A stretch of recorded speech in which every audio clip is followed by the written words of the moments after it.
Lulo, një biznesmen nga Durrësi, por me origjinë nga Puka, që emrin e tij të vërtetë ka Edmond Hysa, që mbeti i plagosur rënd në atentatin ku mbeti i vrarë Irakli Davella, duke marrë një plumë në barkë dhe në kokë. Një personazh edhe ky, jo dhe aq diskret i botës së krimit, ku emri i tij lidhet me një grabitje të ndodhur në Athinë në vitin 2009.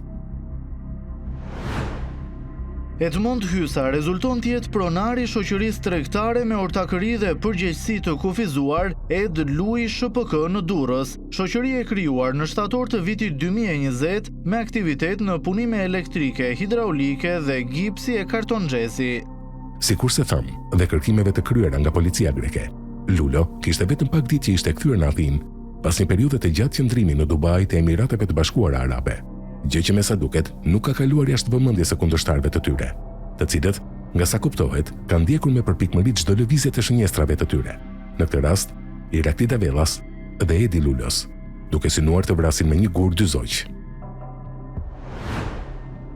Edi Lulo rezulton të ketë mbërritur në Greqi vetëm pak ditë përpara se të binte në pritën e armatosur. Ai mendohet se ka mbërritur këtu nga Dubai dhe aktualisht ndodhet i plagosur rënd në spital me plag në kokë dhe bark.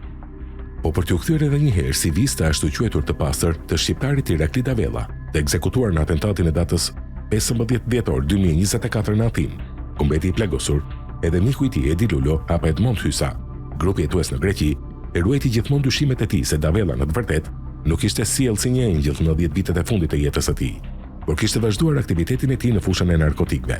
gjë për të cilën ishte në survejim të vazhdueshëm,